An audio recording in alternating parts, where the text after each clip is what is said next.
And then the one song that really blew open all the doors for me was Alanis Morissette's "You Ought to Know," and that you played on that. Oh my God, that's awesome! Come on, I thought you knew that. I'm not worthy.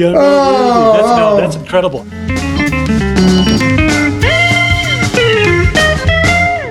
Hey, it's Curt Bisquera, Kirkee B on Drum Channel on DC. And I'm here with the one and only Matt Laug. You don't know about Matt, this dude is the rockinest of the rockin'. He plays with Mike Campbell and the Dirty Knobs. He also tours internationally with Vasco Rossi, a wonderful, wonderful giant Italian artist. And Matt is on this big-time Los Angeles session scene. I've known Matt forever, and he's a dear friend. And welcome, Matt. Thank you, Kurt. Thank you for coming to Drum Channel. Thank you for the invite and the opportunity, man. It's great to see you. Yeah, great seeing you too. For those of you who don't know Matt, he's the drummer in the band called the Dirty Knobs. Can you tell us a little bit about the Dirty Knobs? I would love to. Yeah, I am so fortunate and grateful to be in this band. The Dirty Knobs started as a side project for Mike Campbell, who was the guitar player and partner for Tom Petty and the Heartbreakers. For Tom Petty, and what I mean by partner is he co-wrote a lot of those hits with Tom. And they grew up together in Gainesville, Florida. They moved out to LA together to pursue the dream, which they accomplished, and more. So as a fun side project, he started the Dirty Knobs years ago. I wasn't even in the band at the time. The rhythm section was Steve Ferroni and Ron Blair, the two Heartbreakers, wow. From the Tom Petty's band. But strangely enough, Tom at some point found out that Steve and Ron were in the Dirty Knobs, along with Mike Campbell and my other good friend Jason Sine. And Tom said, "Hey, Mike, you have too many Heartbreakers in your band, and I would feel more comfortable if you found a different rhythm section." And of course, Mike was heartbroken because he had already formed the band, and it was just a band just to go do local clubs, do covers. It's nothing more than that. Don't release a record. But Tom, it's kind of cute in a way. It's like, wow, Tom really loves Mike that much. So he wants to keep Mike, close, keep his playing cards close to the chest. So Mike had to find a new drummer and a new bass player. And Mike's longtime guitar tech, Steve Winstead, Chinner's his nickname. Chinner called me up. We had worked before in the past and said, "Hey, Mike needs a new drummer. Do you want to come down and play?" And I went, "Oh, yeah." And my immediate response was, "Does he need a bass player?" And he said, "Well, yeah, coincidentally he does." I said, "Well, I got the guy." My longtime friend, Lance Morrison, and also one of my favorite bass players, if not my favorite bass player is Lance Morrison. So I said, "Well, check out this guy. Here's his number." So we went down and played with Mike and Jason Sine at Mike's studio. And that was 17 years ago, man. Wow. So you guys have been together that long. That's incredible. Yeah, and I think a combination in those 17 years, we've probably done 20 gigs. Because it was just a side project for mainly Mike, but all of us. When Mike was off the road with the Heartbreakers, he would call us up and say, "Hey, you guys, what's your month like next month?" And we were like, "Well, I'm in town.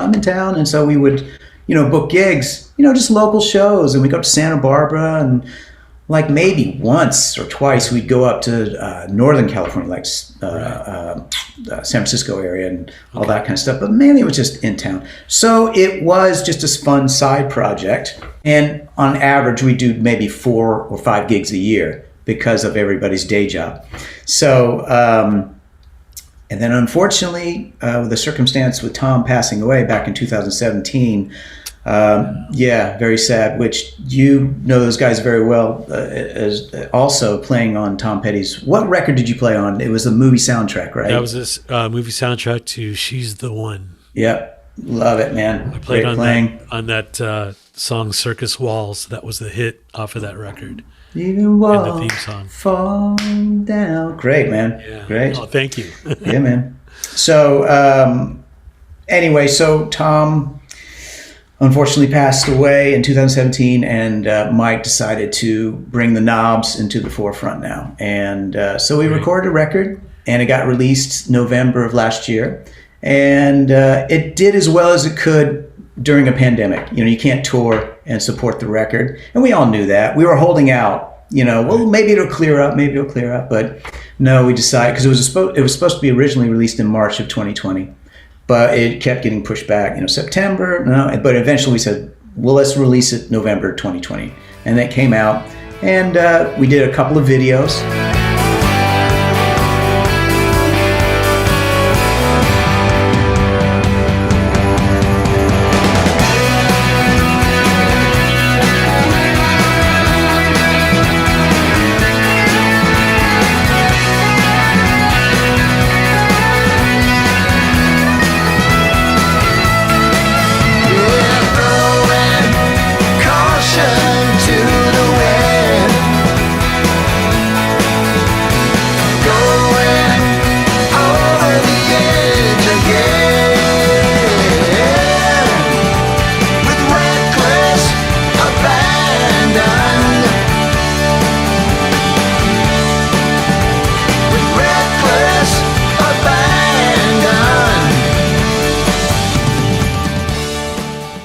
So that's it, man. And we're actually, Mike is just chomping at the bit to do another record, but right, because that guy's so prolific. He's such a prolific songwriter, and that's what he does. You and I, Kirkee, we play drums and we practice drums. Mike practices songwriting.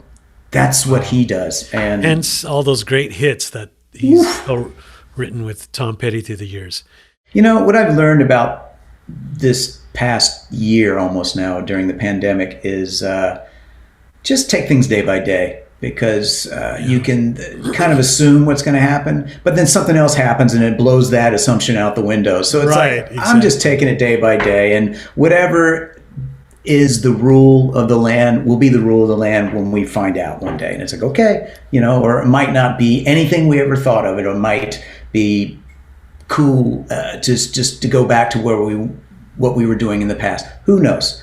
Right. There would definitely be, in my case, an amazing appreciation of life, and because this has all been taken away from us, So when we get back to living our lives, back to some sort of normalcy, I personally am going to be a lot more appreciative of everything. I've always tried to be, but this has definitely made me appreciate what I used to have, and I'm going to appreciate it even more once it gets back. Absolutely.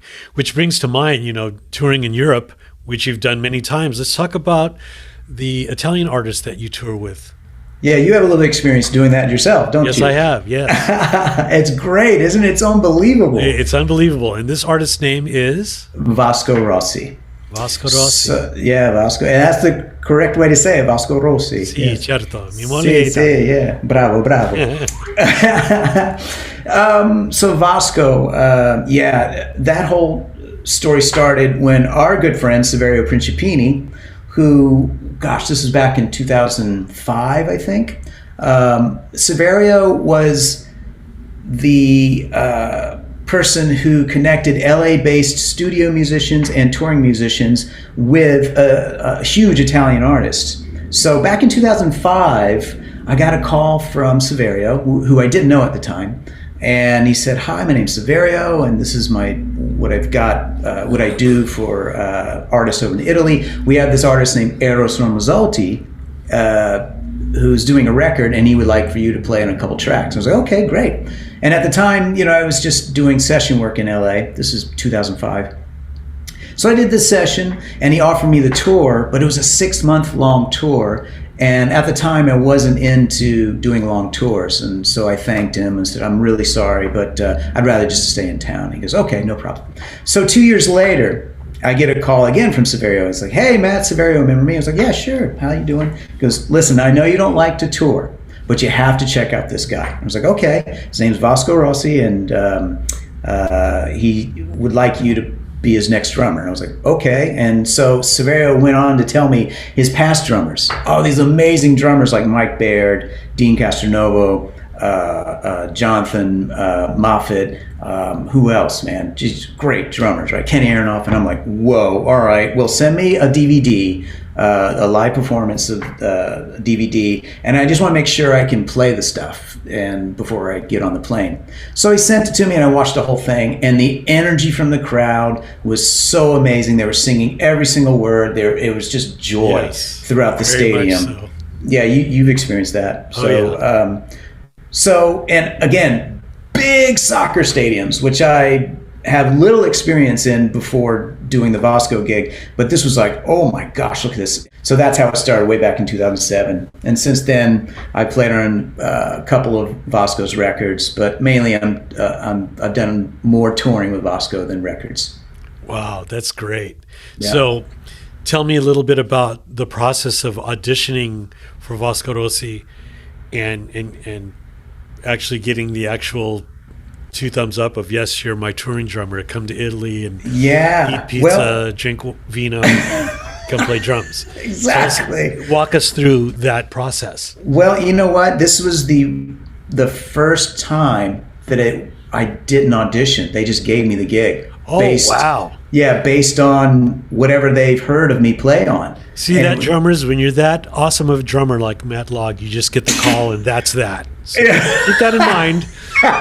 Do those rudiments. Do those paradiddles. Do the paradiddles, and we'll just get the call, just like Matt Laug. You know what though? That's in the 30 plus years I've been in LA. That's the only time that's happened, I think, where it's like, do you want it, the gig? It's yours if you want it. And I'm like, that is so awesome. Yeah, so that was awesome. That really was, and I felt really blessed, and actually it was an accomplishment. It's like, wow, is this? We talked about this on the phone the other day, how it made me feel like, wow, I feel like I've been accepted, into those great drummers like I named that did the Vasco gig before me. It's like, have I arrived, So, which actually inspired me even more just to nail the gig, because I think we've all heard, if not heard this saying, it's like, it's one thing to get the call, it's another thing to get the gig, but it's even another thing to keep the gig. So that's what I've been doing since 2007, with Vasco, and he's such a great artist. His, he's very respectful, and that anytime somebody is respectful to me in any form of life, I will go above and beyond for that person. Yeah, it's about respect for me. So, Absolutely. And if you guys out there are not familiar with Vasco Rossi, just YouTube him, and you'll see Matt Laug back there just throwing down the big rock beats in a big old Italian stadium with every single person in the audience singing the lyrics. This is amazing. How famous Vasco Rossi is, and how much impact he's had on the Italian music scene. And you'll see Matt back there just holding down the big truck, driving it, plowing it right through the audience.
Speaking of, how huge Vasco is to everybody who's watching this right now who may not know who Vasco is, here's a quick story for you. Years ago, the Rolling Stones were having issues selling out San Siro in Milan, which I know you've played at, Kirkee B. Yes. So San Siro, St. Siro Stadium in Milan, Italy, is an 80,000 seat soccer stadium. And the Rolling Stones were having trouble selling out one show there, and they knew of Vasco. So they asked Vasco to open for the Stones if he'd like to open. And Vasco said, "Why do I have to do that? I sell that place out 4 nights in a row." Isn't that incredible? It's insane. That just goes to show you, yeah. Yeah, the Italian audiences are just complete, like 1,000% just, passionate. Passionate. They're so passionate. Well, they're passionate about food. They could be passionate about this pencil. It's just anything. They're just, which is what I love about them. But the Vasco thing is a religion. It's kind of like Bruce Springsteen, with his fans. It's just like this religion almost, Yeah, that's a great analogy. He is kind of like the Italian Bruce Springsteen, if you right, exactly, yeah. So people check it out. He's fantastic. It's you fun. may not understand the lyrics or the meaning of the words. I still don't. But the music is really truly moving. It is. There's some, and that's why I did the gig. I mean, I wouldn't do any gig if I really didn't enjoy the music. So, but his melodies and his chord progressions are really great. And he loves American rock and roll. It's not American rock and roll, but he loves it. So there is that element in there, which Absolutely. I guess is what I connect with as well. And yeah. All right, we're going to take a little pause for the cause, and we'll be right back. Hey, Chad Smith here. I'm at the Drum Channel. Huh!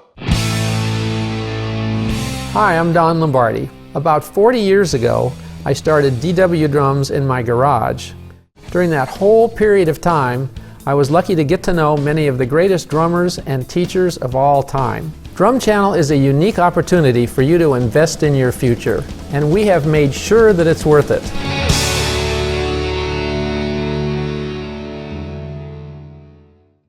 Let's start from the beginning. Where are you from, and how old were you when you started playing drums? Okay. Well, I was originally born in Fort Lauderdale, Florida.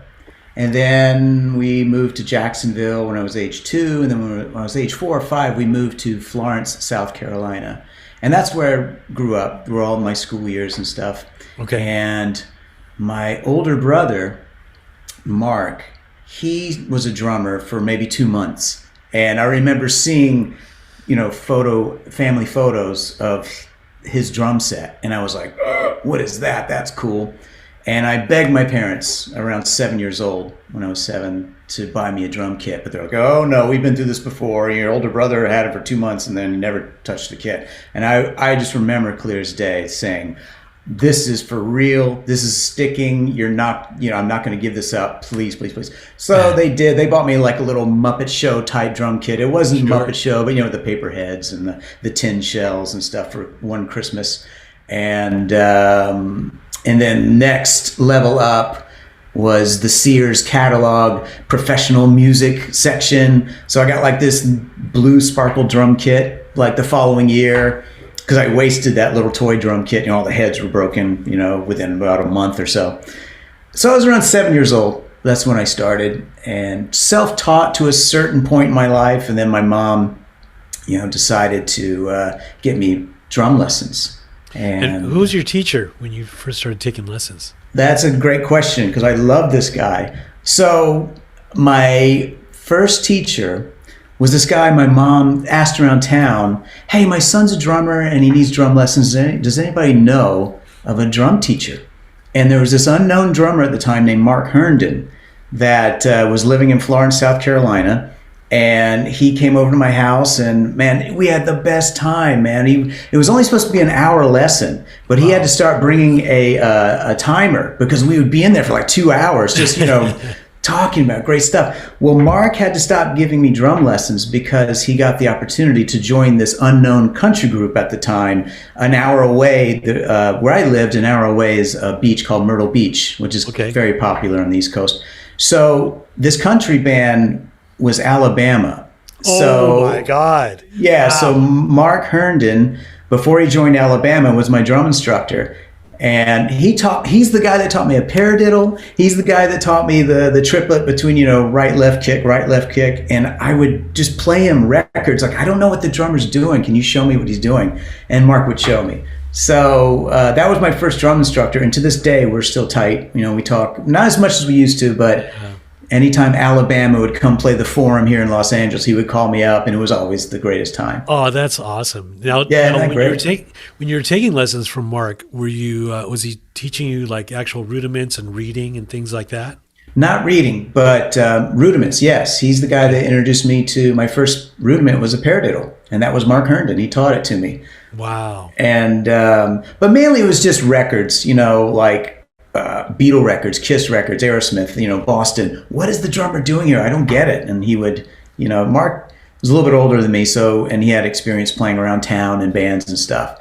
So that's what he taught me as well. He wasn't a reader. I don't think he is a reader to this day, but yeah, he's just a field drummer. And so he had the experience of playing with live bands. When I was like 9 or 10 years old, he would teach me, kind of tell me what to expect. And so he taught me that, as well as, I don't think he taught me more than the paradiddle. I don't remember. It was like, okay, that's enough because I had to take some time learning what a paradiddle was. But wow. Yeah. So how often do you get to use that paradiddle today, now that we're, That's a great question, because just recently I've been using it as a warm-up.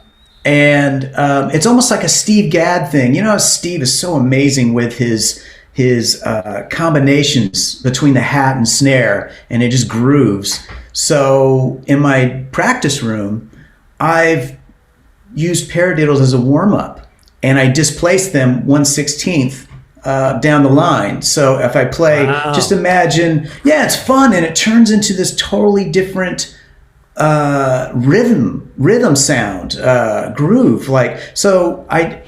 It is just an exercise. It's not meant to be like music, but it is a fun warm up. But you could use it as a fill. Sure, totally. Yeah. Great. So just like a little funky, whoa, that was kind of syncopated coolness like Gadd would do or something like that. But I use it as a warm up, and I sit down behind the kit. And if you could just imagine just playing one on the kick drum and then playing a paradiddle on top. Right, right. So you play paradiddle, then you keep the kick drum on one, and you displace the paradiddle 1/16 note over. And I wish I had a drum kit around here, but so I go through each 16th and then bring it back to the first 16th, and it's amazing. It's so much fun. Each displacement takes on a new rhythm, and it sounds totally different from the previous one. So. But great question. Because it's a fun exercise, and I just started doing it. I was like, this is kind of cool, and so then I'm warmed up, and I just go to the next thing that I usually work on. Yeah. So let's fast forward. So now you've taken your lessons from Mark, and you're becoming a teenager. Did you play in bands in high school? Yes. So let's hear a little bit about that. Yeah, my hometown, again, in Florence, South Carolina, when I was a teenager, had the best live music scene. The best, man. It was back in like the early 80s. So music at that time was rock and roll based. And so when you're a teenager, you just want to join a band. Right. And so that's what we all did, man. We had so many battle of the bands, and, I'd go over to my friend's house where his band was rehearsing in his bedroom, and I just, check it. It was such a great scene. So my first professional gig was playing with a trio, a rock-based trio, and we did covers. And we played at a local country club, and I made $100, and I flipped out, because I was 16 and I made $100 playing drums. What the heck is that all about? Right? Oh my gosh.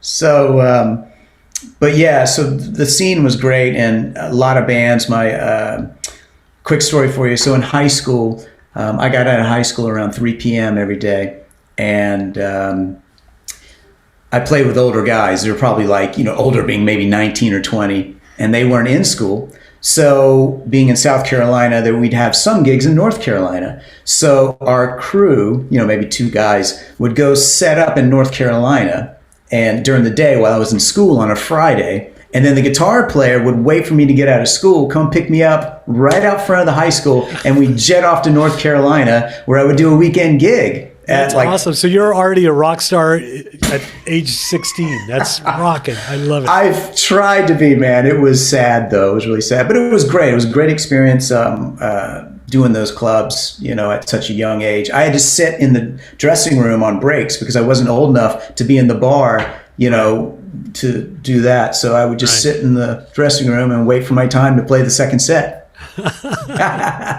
Did you bring any homework with you? No. But I definitely had some lessons while I was out there. Oh, I bet. Yeah, that's a whole other show. Oh my gosh. Yeah. So man, you're gigging in high school, making $100.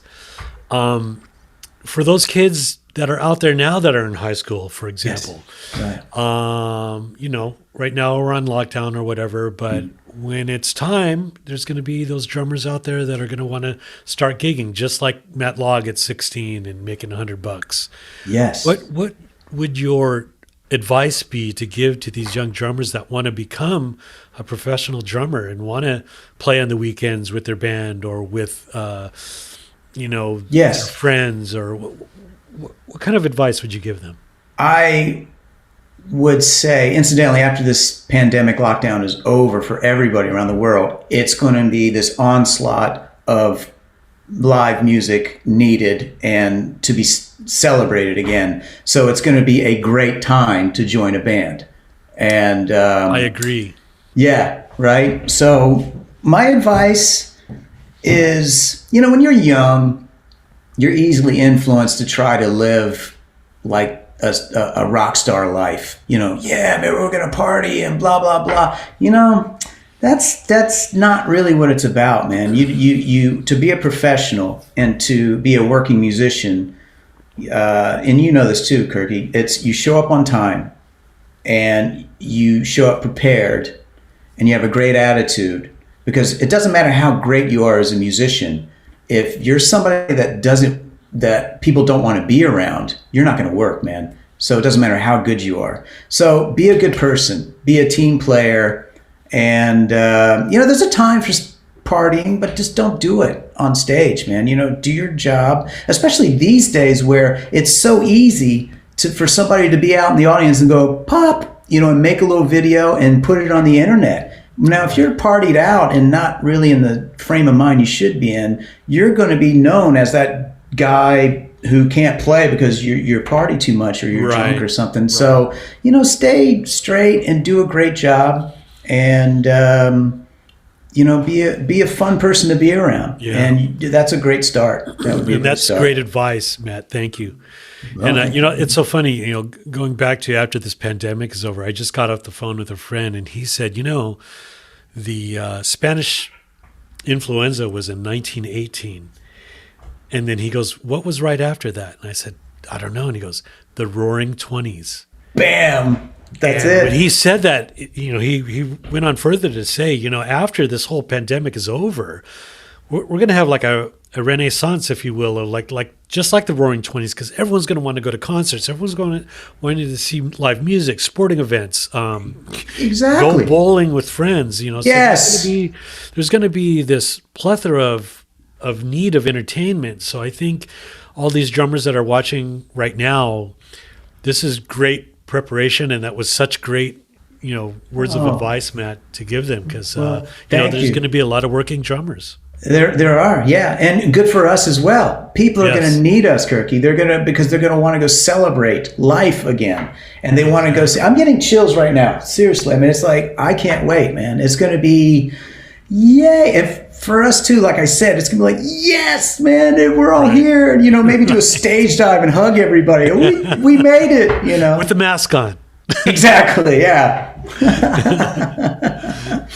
So let's get to present day. I know, again, we're on lockdown and you've been home. And what have you been doing in terms of staying a professional drummer while we're unable to go and work 1,000% in the studio or touring? What have you been up to? What's been on? Right. Well, Matt thankfully, right.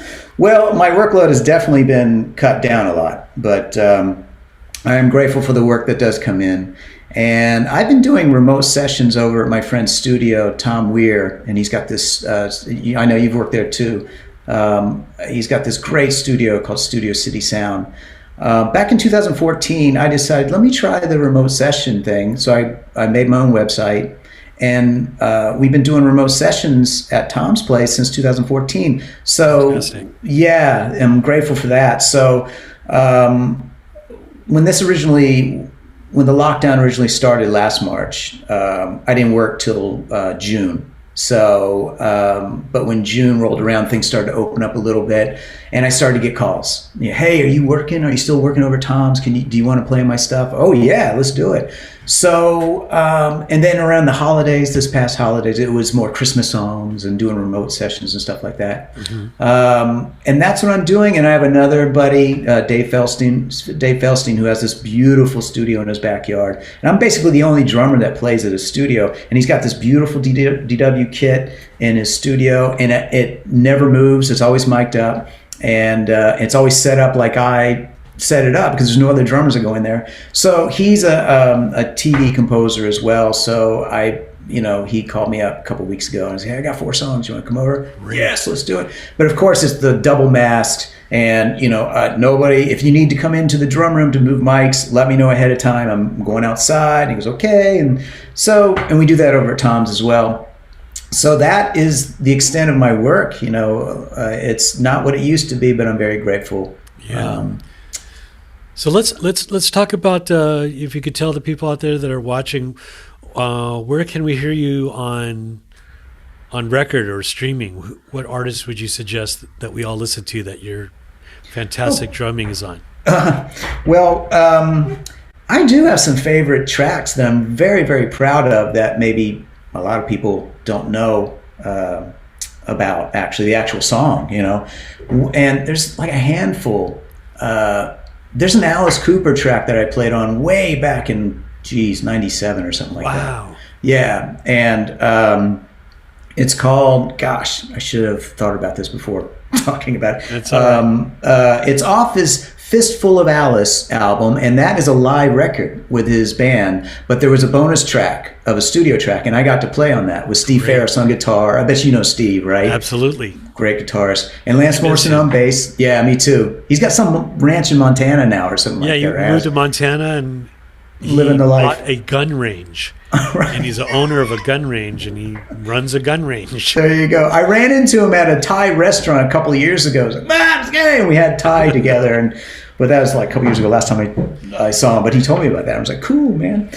Looking very Montana as well, with the cowboy hat and the beard, and very mountain man-like. But yeah, Steve was great. He's the guitar player, by the way, everybody, for the band Mr. Yeah, great band. Yeah, so Steve was on the session, and Lance Morrison, the bass player, was on the session. Great. And it's called Nobody Home or Anybody Home, and it's off Fistful of Alice. And it was great, man. It turned out great. We tracked it live. Alice wasn't there. Alice was on the road, and I didn't even know the vocal. There was no rough vocal or anything, which this is a tip for drummers. This is what I like to play to in the studio or even live. And it also dictates my time feel. The lead singer. I love to play to a lead singer. Do you do too, Curt? Yes. It's the only way. Yeah, that dictates the time. Yeah, me too. And so, and also dictates where you get to play a drum fill and what type of drum fill you play too. So not having any vocal, it still turned out great. But I listened to it today, and there's like a little part in a verse. And I was like, shoot, if I had known Alice was going to sing that, I would have accented that, But anyway, only I trip over that. It didn't stop the song from being a cool song. So anyway, that was one song. Another artist that people probably don't know about, her name is Kendall Payne, and the song is called Closer to Myself. And Ron Aniello, speaking of Bruce Springsteen, that's Bruce's producer. Ron produced this track. This is another, when records were being done for me, when I was getting called for records was 20 years ago, gosh. But anyway, it was this groove, kind of a funky groove, but it was straight 16ths. And in between takes, I just, as a joke, started playing it swung 16ths, like a hip hop thing. And Ron went, that's it, play it like that. And I was like, oh my God, no, I was just kidding. So they kept that feel. And then the one song that really blew open all the doors for me was Alanis Morissette's You Ought to Know. And that You was... played on that? Oh my God, that's awesome. Come on, I thought you knew I'm that. Not worthy. I'm not worthy. That's incredible. No, honestly, I never knew who played on that. Oh, no kidding. I thought for sure you knew that. Okay. I know your discography, Mick Jagger, Elton John, all that stuff. No, we're talking about you, my friend. About you, which if we have time, I'm going to say it right now, just in case we run out of time. You were my game changer. I told you that years ago, and it's in print and magazines and everything, and some interviews I've done, the little bit of interviews I've done. And dude, you were my game changer. I went and saw you. I was a big wannabe jazz fusion guy at the time. And my friend said, "Come down, I'm playing with this drummer. You may dig him." And you played with Pat Tommy, the guitar player, at this place no longer there in Santa Monica called At My Place. At My Place. And I sat there in the audience. I was 22 years old, just came off this tour, my first professional tour, playing in stadiums, opening up for New Kids on the Block. And I sat there. I was like, okay, yeah, I think I've got things figured out. And then you started playing, and I went, I'm doing it all wrong. And I swear to you, I was with Hans Zermühlen. I know you know Hans, great keyboard player. We rode together, and I was so depressed, but in a good way after the show. And I told Hans, I'm doing it all wrong. I'm changing everything. What you did was you just played solid, beautiful, funky time, and it moved me. And that was my game changer when I was like 22 years old. So just wanted everybody to know that, because it was a good moment for me, man. It was a great moment. Well, I hail you. Thank you. That's humbling, and thank you so much. That means everything coming from you. Oh, thanks, But dude. we're just about to wrap this up. I just want to just say one more thing, and we'll take a break, and then we'll wrap it up with you. But anything that we need to know in terms of your gear, like let's talk about your gear. Okay. Tell us what you're playing right now. Sure. Well, I have 3 DW kits. The first kit I got was a loaner kit while they were building me a studio rig and a live performance rig. And the loaner kit, which God bless John Good, he said, "Oh, just keep it." I was like, "Oh, you're kidding me!" So it's the Jazz Series, and it's beautiful. 13 by. I believe it's 13 by 9, 13 by 9 rack, and a 16 by 16 floor, and a 16 by 24 kick. Ooh. And that kit was in their showroom, and I hit that bass drum, and I want all my kick drums to be Jazz Series. I don't care what the toms are. I just want all my kick drums to be the Jazz Series. So I got the other 2 kits I have is a studio rig, just kept in cartage in storage for people to bring to studios when that comes back around. And then I have another kit that was made for me that I keep in my garage here at the house for club dates and sessions where people can't afford cartage. And cartage is a paid service that is brought from a storage facility to the studio, the recording studio, and they set it up and they put new heads on it for you. And when you do the session, you call them up and they break it down, they bring it back into storage. That's called cartage, if anybody didn't know that. So anyway, I have one dedicated kit in cartage, and then I have my home kit, and then I've got the loaner kit that John Good gave me. But the toms are the VLT DW Maple, and with all die-cast hoops, and on all the kits except for the Jazz Series kit that actually does have Jazz Series toms. Yeah.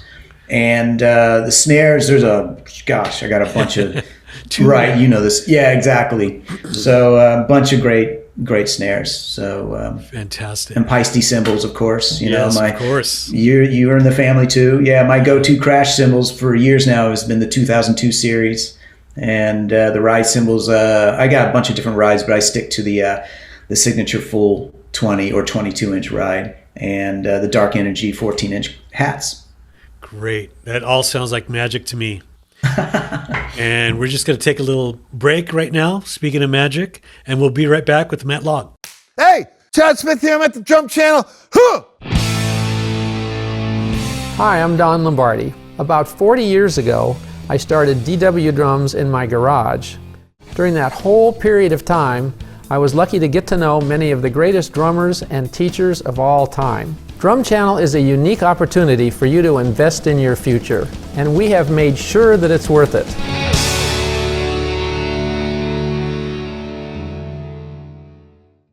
Hey, it's Curt Bisquera, Kirkee B on DC, and we're back with the one and only Matt Laug. So, Matt, you talked about getting the call to go play with Vasco Rossi without even being heard. Just like, okay, you're Matt Laug, you got the gig. What would you tell drummers out there that are watching this, that are going to go onto an audition? What kind of advice would you give to those drummers that are getting called for their big audition? What would you tell them, and how would you tell them to handle it? Yeah, great question, man. I know both of us have done a ton of auditions for bands. And there are things in your control, and there are things that are out of your control. The things that are in your control is to learn the material and just learn it back and forth, and go into the audition. Just be yourself. Just be yourself, because there's nothing worse than to not be yourself and then be committed to a long time gig, whether it's a tour or whatever it may be, and not be happy because you weren't yourself. But you got the gig because you put on this hat that you thought would get you the gig, but you're not happy being that person. So be yourself. Play your best. That's in your control. The thing that is out of your control is what the artist actually wants. I mean, I've gone to auditions where, I just put on a baseball cap backwards and my hair in a ponytail and went down there and played. And I got a call later that night and said, sorry, she didn't like your baseball cap on backwards. She just thought that was, she didn't like it. I swear that's a real thing. And I went, wow, okay, cool. That was out of my control. It's just, so, just be prepared. Do everything that's in your control to do your best. Learn the material back and forth. And just be yourself. And it's just, there's so many elements that are out of your control. For whatever reason, the artist just doesn't pick you. But then that one time they do, and you were yourself and you played naturally and you were the perfect fit, that's when you will learn, oh, this is why it happens, because I was the guy for the gig. And it's much more than just being a player. But the most important thing is to be prepared and be a good player. Yeah, that's such great advice, Matt. Thank you so much. And Thank you. We're going to wrap this up. Oh, this has been great, man. Thank you so much, man. It was such an honor to be invited on, because I love this channel. I've seen the Charlie Watts interview with Chad Smith, and I've seen a bunch of Greg Bissonet's tuning technique. I use that technique. I was like, oh God, I'm using that now with his finger in the middle, or just the tone. You hear the tones. Great channel. And thank you, Don. Thank you so much, and everybody else at the Drum Channel. Fantastic. Any closing words for your fans out there? My fans. Well, I hope to get to be in the same room with you, Kirkee B, and everybody else, and we can just safely do that and celebrate life again. So that's what I'll leave everybody with. Fantastic. Listen, Matt, thank you so much for doing this, and we'll see you on the next Drum Channel. Kirkee B out. Thanks for doing it again. Okay, brother. All right. Well, are we fist pumping? Is that what we're doing? I'm trying to get my camera in focus, and so. Okay. But we can fist bump. All right, guys. All right, be safe. I love you, bro.